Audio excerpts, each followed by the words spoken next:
يا جميل؟ ايه يا قمر؟ بتحن علينا؟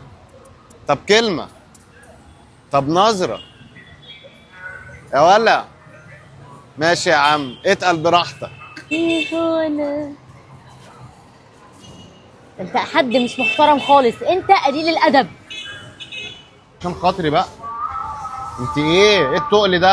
ايه يا وليد اللي انت بتعمله ده؟ ايه يا ماما؟ انت بتعاكس بنت الجيران؟ لا بعاكس ايه؟ ما بعاكسش يا ماما ولا حاجة. لا ازاي انت هنعمل كده برضو؟ عيب عليك. لا، انا شايفاك بتعاكسها. انت ترضى ان حد يعاكس اختك؟ يا امي لا بعاكس ايه بس؟ عيب عليك وانا صغير على الكلام ده يا امي. ما عاكس ايه بس؟ ده هي يا وليد انا شفتك كم مره. الكلام ده غلط يا حبيبي. وبعدين مفيش بنت هترضى بيك وتعرف ان انت بتعاكس، هتقول ده ولد فلاتي.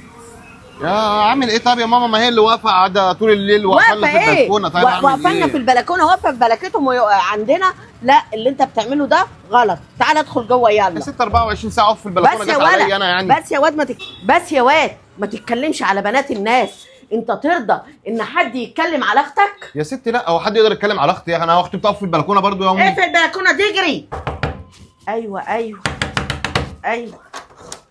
بقول لك يا ست انت، يا لهوي. هو انت مش عارفه تربي ابنك؟ طب ادخلي يا حبيبتي. اخش ليه يا حبيبتي؟ ان شاء الله. ايه هتعملي فيا انت وابنك يعني؟ ايه دي بس يا بنتي؟ انا عارفه ان ابني غلطان وما كانلوش انه يبص. لا ابنك مش متربي يا طنط. استغفر الله. ابنك ما ترباش يا طنط. حول ولا قوه. جبت لك كل كلام يوم يا بيعاكسني وبيرخم عليا وانا في بلكونتنا. اقف في الشارع.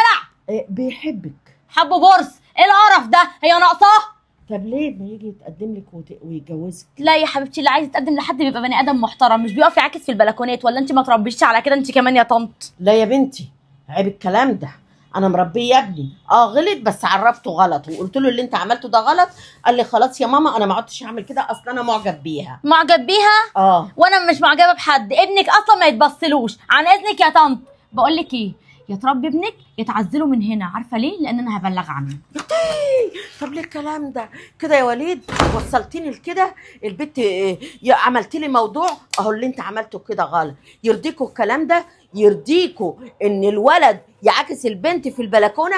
ما هي ممكن تعمل له مصيبه وتبقى انت اللي جبته لنفسك. قولوا لي في الكومنتات اللي عمله وليد غلط ولا صح؟ لا غلط، وانا قلت له انه غلط.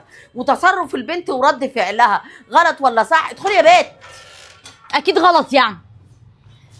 غلط صح. انا عايزه رايكم في الكومنتات في كل اللي حصل ده، لان فعلا بيحصل كتير ان الشاب بيروح يعاكس البنت ويقف لها في البلكونه وياخد منها ميعاد ويخرج. في بنت تبقى كده وفي بنت طيب بتخرج معاه. ولا هو صح ولا غلط؟ ولا انا لا انت عندك حق. خربطت في الحلم؟ فعلا كده.